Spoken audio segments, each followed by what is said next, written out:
The first time I watched Kiki move on her own, I realized how much freedom most of us never think about. For her, simply being able to move a few feet without anyone helping was not a small thing at all.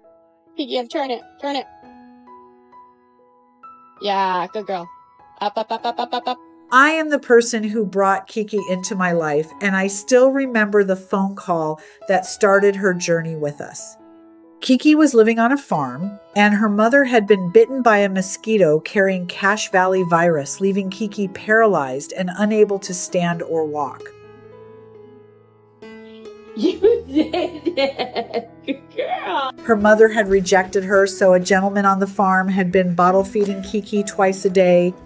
I could hear the tears in his voice when he talked about her, and it was obvious that this little lamb meant a great deal to him. He wanted her to have a chance. So we went to pick Kiki up that evening, and the moment I met her, I noticed something that stayed with me. Kiki, stop.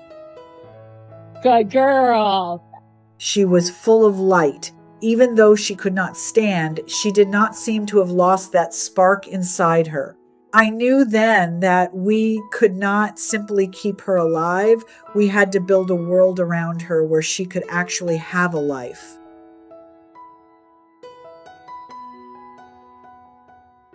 Because Kiki could not walk, we started looking for other ways to give her movement and experiences. She loved going for walks in her stroller, and what touched me was how much she enjoyed moving, even though she could not move her own legs. Or I'm going to have to shut it off. We also discovered that Kiki loved playing with her toys. She even learned to use the radio, controlling the dials with her lips and teeth, and every time she figured something out, I found myself wondering what else she might be capable of. How do you use your joystick, Missy? I remember thinking, if only there were a way for Kiki to use a joystick. That simple thought eventually led us to a motorized chair that could give her something she had never had before: independent mobility. When we adapted the chair, we used a stroller body because Kiki was already comfortable being in one. We just needed to find the right place for the joystick so she could use her head to control as many directions as possible.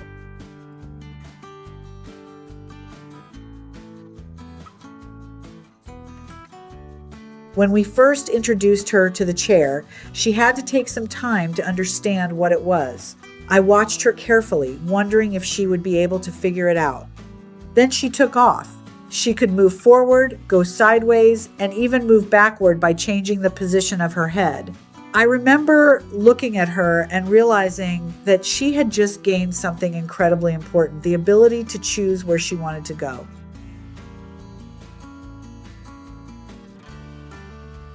The first couple of days, Kiki seemed almost determined to make up for lost time. She would get into her little chair and just keep going and going and going. But after a while, she developed her own routine. She would motor out to whatever spot she wanted, stop the chair, lift her head, and simply bask in the sun.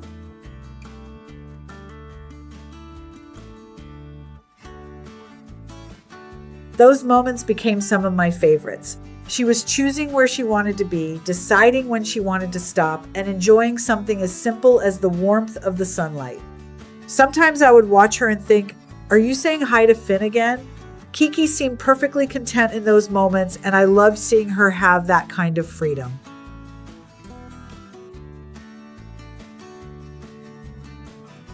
Kiki has always had a very special quality about her.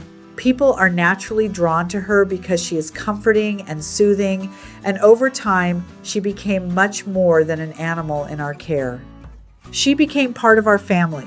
When Kiki looks at me, I feel like she understands more than people expect. She seems to know what I am saying, and somehow she seems to know how I am feeling too. We have taken Kiki to visit schools where she gets to meet children and show them that it is okay to be in a wheelchair. Watching those children see her for the first time is another part of her story that means a lot to me.